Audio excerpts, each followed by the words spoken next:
if this is really the person she seems to be. "It is certainly old Mombi," said the guard, who believed she was speaking the truth, and then Ginger's soldiers returned within the city's gates. The sorceress quickly summoned the Scarecrow and his friends to her tent, and began to question the supposed Mombi about the lost girl Ozma. But Jellia knew nothing at all of this affair, and presently she grew so nervous under the questioning that she gave way and began to weep, to Glinda's great astonishment. "Here is some foolish trickery," said the sorceress, her eyes flashing with anger. "This is not Mombi at all, but some other person who has been made to resemble her. Tell me," she demanded, turning to the trembling girl, "what is your name?"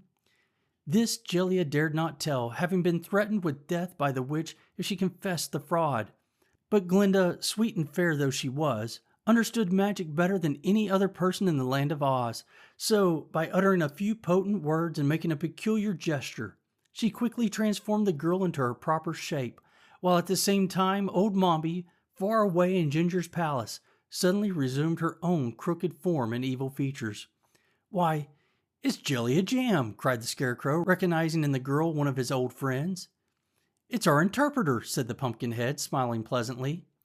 Then Jellia was forced to tell of the trick Mombi had played, and she also begged Glinda's protection, which the sorceress readily granted. But Glinda was now really angry, and sent word to Ginger that the fraud was discovered, and she must deliver up the real Mombi or suffer terrible consequences. Ginger was prepared for this message, for the witch well understood, when her natural form was thrust upon her, that Glinda had discovered her trickery. But the wicked old creature had already thought up a new deception, and had made Ginger promise to carry it out. So the queen said to Glinda's messenger, "Tell your mistress that I cannot find Mombi anywhere, but that Glinda is welcome to enter the city and search herself for the old woman. She may also bring her friends with her, if she likes, but if she does not find Mombi by sundown, the sorceress must promise to go away peacefully and bother us no more." Glinda agreed to these terms, well knowing that Mombi was somewhere within the city walls. So Ginger caused the gates to be thrown open, and Glinda marched in at the head of the company of soldiers, followed by the Scarecrow and the Tin Woodman, while Jack Pumpkinhead rode astride the Sawhorse, and the educated, highly magnified Wogglebug sauntered behind in a dignified manner. Tip walked by the side of the sorceress, for Glinda had conceived a great liking for the boy.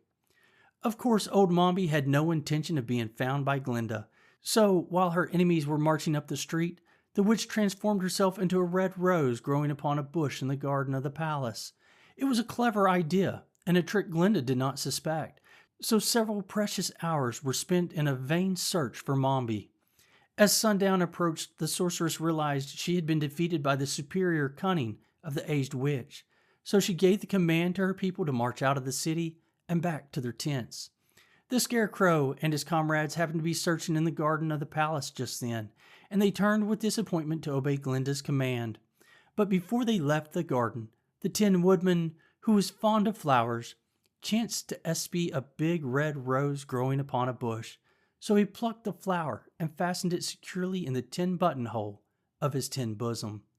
As he did this, he fancied he heard a low moan proceeding from the rose, but he paid no attention to the sound, and Mombi was thus carried out of the city and into Glinda's camp without anyone having a suspicion that they had succeeded in their quest.